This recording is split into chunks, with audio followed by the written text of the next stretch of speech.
Hi, everybody. It's your fantasy football commissioner, Bennett Forrest, here with the first installment of the weekly recap of 2013. First of all, quickly want to thank everyone for attending the draft. I'm really excited that we have not only all 10 teams returning, but all 10 teams attending the draft live. So shouldn't be any kind of imbalance in the power rankings this year because everybody had an opportunity to pick their guys and sink and swim on their own merits. So, I'm glad everyone's back, and I'm excited. What a great first day. Deborah was out of town with my son, with Evan, so I got to spend the whole day with my daughter watching football, and of course, she does not care about Jake and the Neverland Pirates or Mickey Mouse Clubhouse. So I was able to watch nothing but football all day. It was an awesome day, of course. Red Zone Channel, safeties in the first quarter by teams, lots of scoring, lots of fantasy stuff. So great first Sunday for me enjoying the games. So let's get right into the recap here. Quick look at the standings. Obviously, first week we're going to have 5 teams with a winning record and 5 teams with a losing record. I would say the biggest game of the week was the Ray Finkel's Kicking Academy handily defeating the two-time defending champs, the Real Slim Aussies. Of course, Ray Finkel got off to an amazing start with the Thursday night game. As you can see here, we have 56 points from Peyton Manning.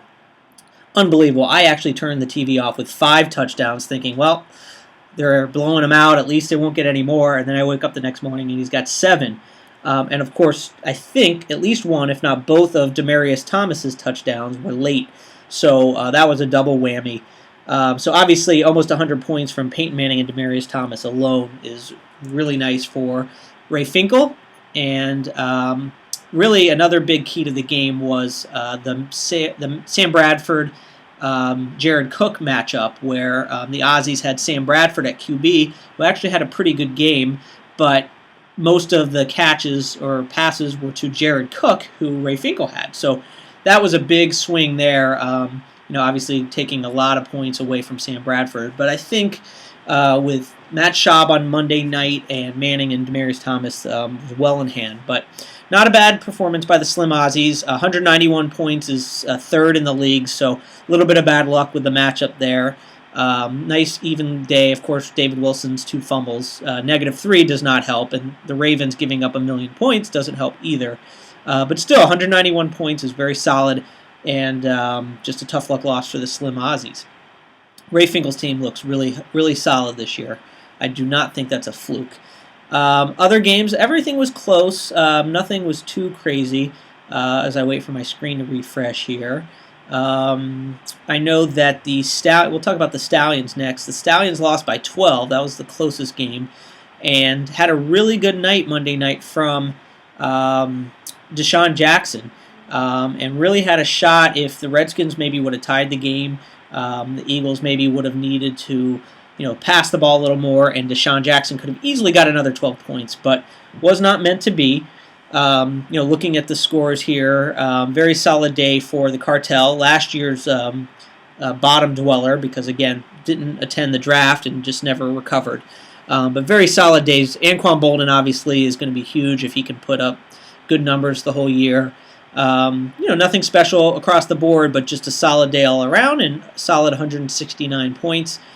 For the Stallions, not too encouraging that Cam Newton and Brent Roethlisberger both had crappy days.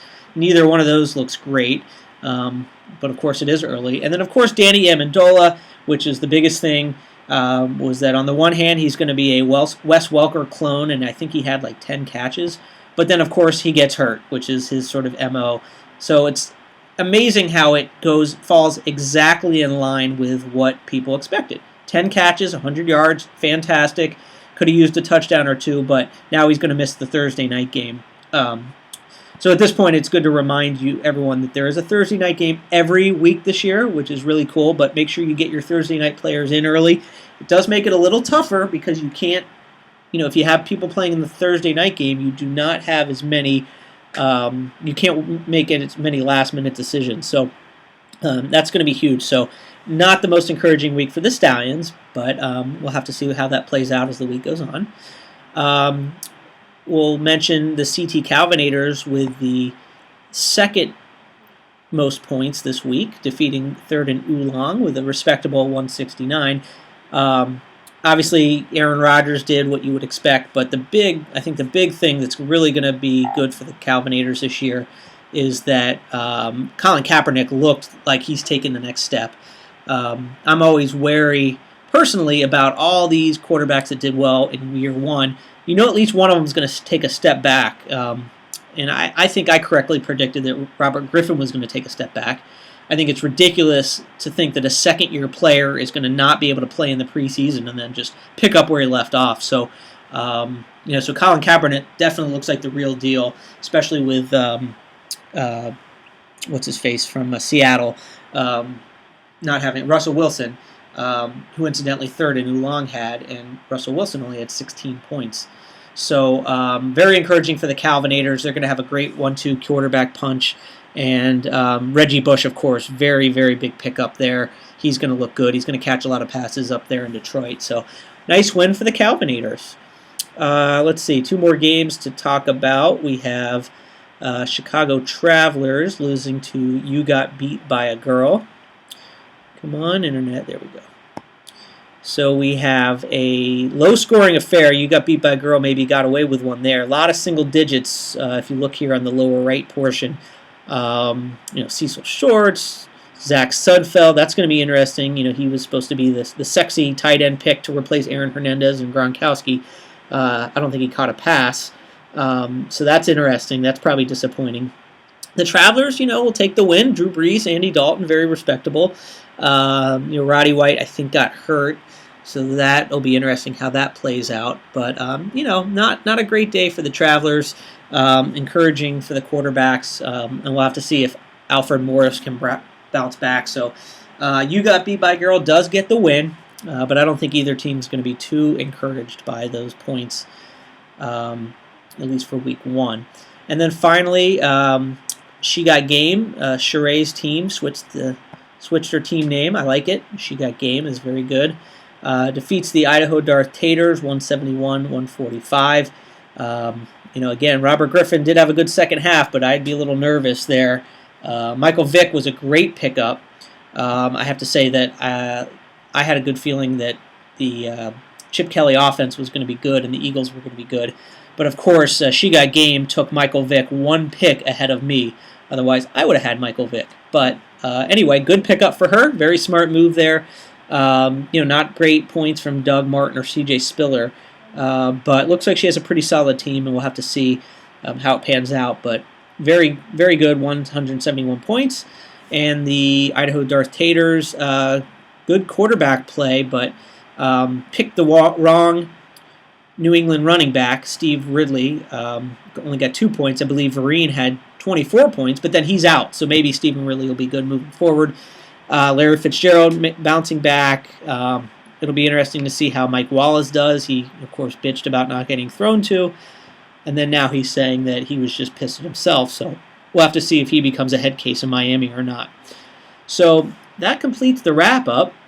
Like I mentioned before, we have 5 1-0 teams, 5 0-1 teams. The Slim Ozzy's a little bit bad luck, clearly scoring a lot more points than anyone else in the division, but yet getting the loss. And the MASH division, at least for 1 week, had 4 teams that are through a very respectable point number total up there for the week. So, again, glad to be back. Wish everyone good luck this year. And we'll talk to you next week. Thanks for listening, and good luck next week. Don't forget about the Thursday games. Also, real quickly, don't forget about the league dues. My address is 4 Adams Lane, West Hartford, Connecticut, 06117. Thanks to those who have already sent money. Everyone else, please, try and send me a check as soon as possible so I can check it off my list. Thanks again, and good luck this week. Talk to you next week.